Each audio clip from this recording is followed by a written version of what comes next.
Fatehpur Sikri bears exceptional testimony to the Mughal civilization at the end of the 16th century. It offers a unique example of architectural ensembles of very high quality, constructed between 1571 and 1585. Its form and layout strongly influenced the evolution of Indian town planning, notably at Shah Jahanabad or Old Delhi.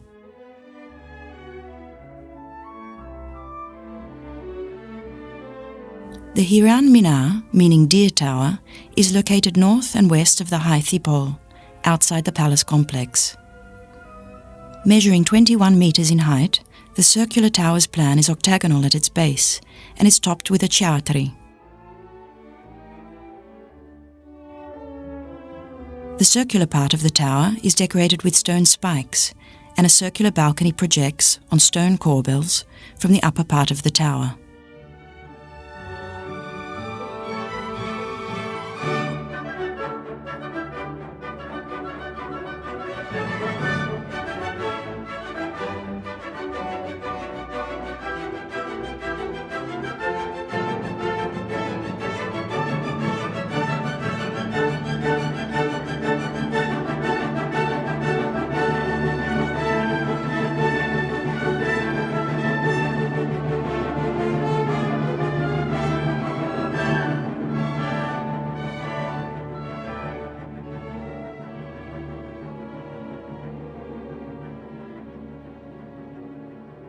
Caravanserai is near Hathaipol.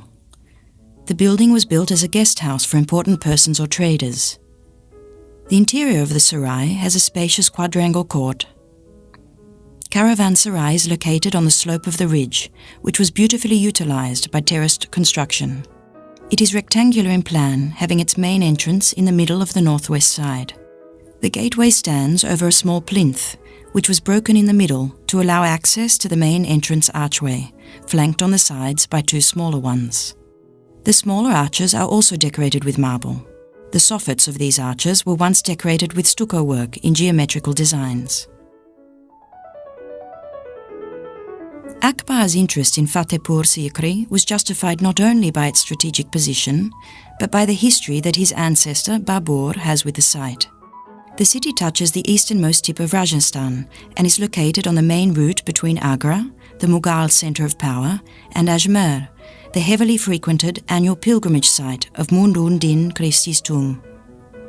The shift to Fatehpur Sikri could additionally be seen as a way for Akbar to better control his nobles, composed of Rajputs, Turks, Afghans and Persians, by uprooting them from their territories and keeping them away from an economic centre such as Agra. Jodha Bai's palace is the largest and most important part of the imperial harem, having all facilities, provisions and safeguards. The name Jodha Bai is a misnomer in itself. It is most widely accepted that the building was for Rani Vas or Zenani Diodi.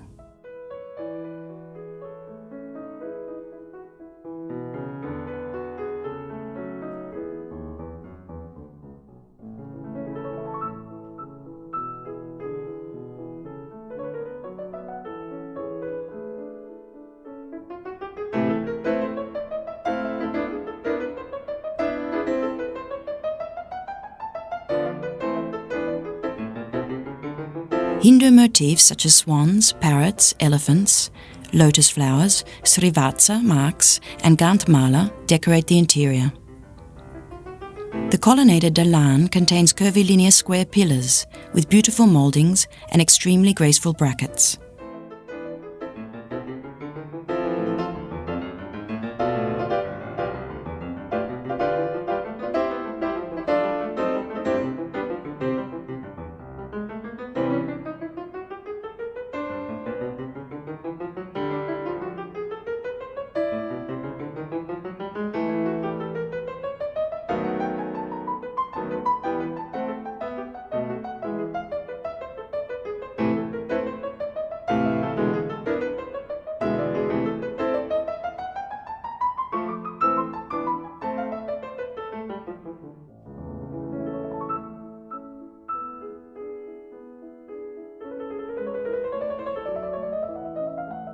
Diwan-i-Am, or the Hall of Public Audience, is encircled by a series of porticos, broken up by the insertion of the imperial box, where Akbar, surrounded by his ministers and officers, meted out justice.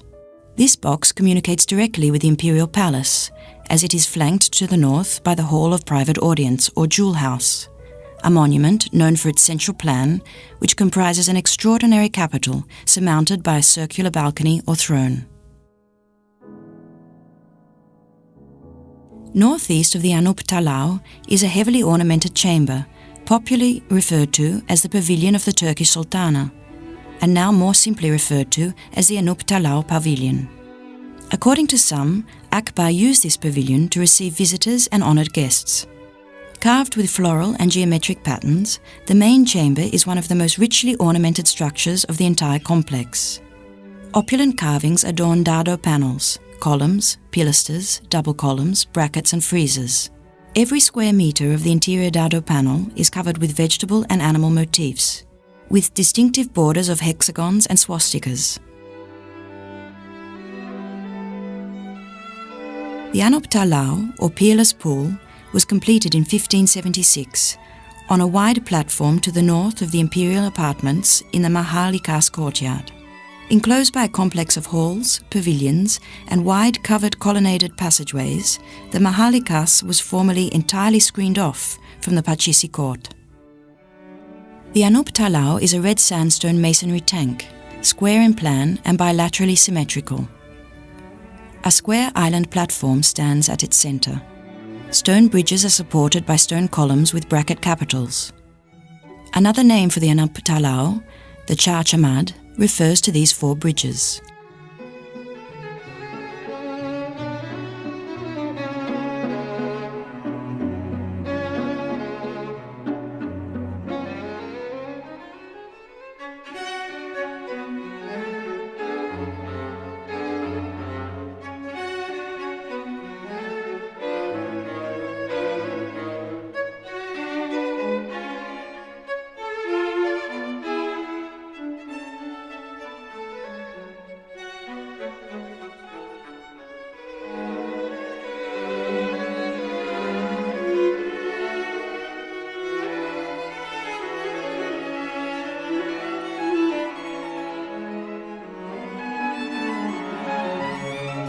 Pachisi Court is the pavilion close to the Diwan-i-Am.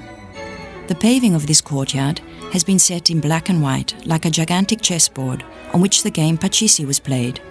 The interesting part of Pachisi is that the game was played with humans as chessmen, with both players sitting on either side and commanding the moves. It is said that Emperor Akbar played Pachisi at this court, using slave girls as the chess pieces. The Panj Mahal is a rectangular colonnaded structure, open on all sides and built from local red sandstone. As its name implies, the building is comprised of 5 levels, with the ground floor and the upper floors decreasing in dimension as they rise, forming an asymmetrical pyramid stacked over the southeast corner. The final, 5th level is a domed shatri. The total height of the structure equals the total length of its ground floor. However, the building appears vertically dominant, perhaps due to its being raised on a plinth above the level of the public court. Its function is unknown. Some assumptions hold that it served as a pleasure resort for the emperor. To the southeast of the Ankh Michuli is a red sandstone domed pavilion, a typical element of Indian architecture that was widely adopted by the Mughals. Called a chhatri and literally meaning umbrella, the function of this specific chhatri is unknown. Popular legend calls it the astrologer's seat. Although records do state that Akbar used to consult a group of astrologers, philosophers and yogis, there is no surviving source that verifies the assignment of a seat to one of them. To the west stands a building that is assumed to have been one of the treasuries of the complex. The fanciful name popularly assigned to the structure, the Blind Man's Bluff, refers to the game that Akbar supposedly played here with the ladies of the Zenana.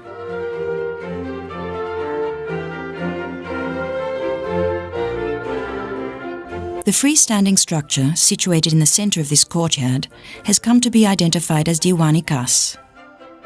Other theories describe this structure as having been used for religious discussions, or possibly as a jewel house, where the emperor would store and inspect his gemstones.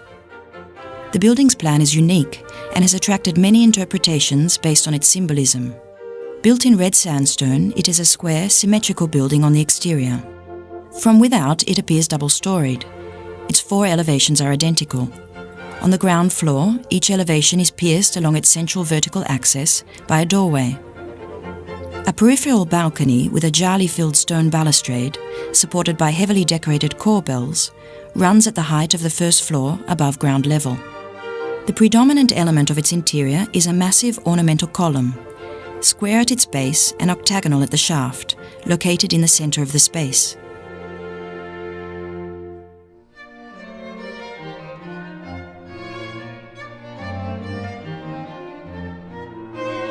A massive and more imposing gateway is on the southern side of the courtyard, known as the Buland Darwaza, or Lofty Gate. It may have been created to commemorate Akbar's victory in Gujarat, or in the Deccan. A multi-storied, semi-octagonal structure, it measures about 40 metres east-west and 20 metres north-south, and contains large rooms, passages and stairways. Like the rest of the mosque, the gateway contains Hindu architectural elements. However, its simple ogee arch is in the style of early Mughal architecture, reminiscent of Humayun's tomb in Delhi, which was created either by Akbar or his mother. The Buland Darwaza is clad in red and yellow sandstone, while the rest of the mosque complex is clad predominantly in red sandstone. The exterior elevation of the Buland Darwaza rises to a height of 40 metres above the level of the mosque's court. The gate is accessed from the outside via a flight of 3-sided, cascading steps, rising 12 metres from the level of the road.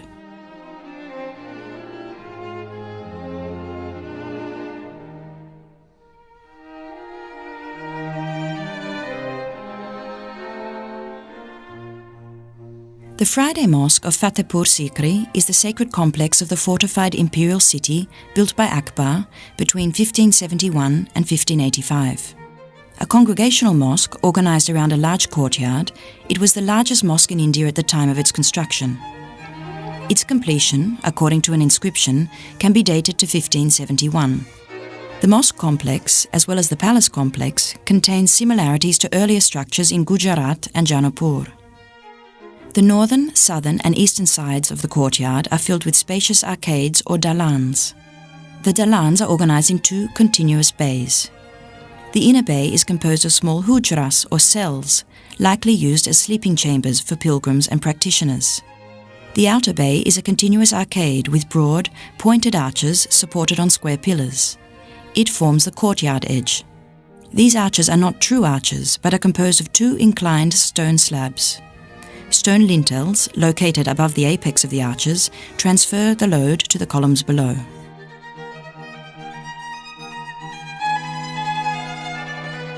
The tomb of Salim Kisti is located within the Friday Mosque complex, which is located at the southern end of the Fatehpur Sikri Palace complex.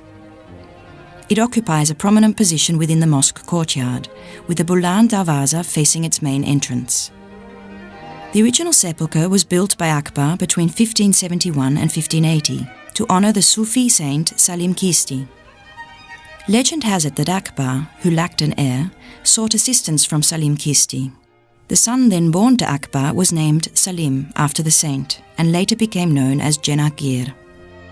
The tomb is a white marble structure raised on a plinth. Its ornamentation and construction are largely inspired by Gujarati tomb architecture and include Hindu, Jain and Islamic elements. The Padma or lotus motif is found in the spandrels of the arches, and chakra motifs are found on the struts, along with more traditional Islamic motifs and Arabic inscriptions. The tomb of Saint Salim Kisti continues to be an important pilgrimage destination for Hindus and Muslims alike, particularly for would-be mothers.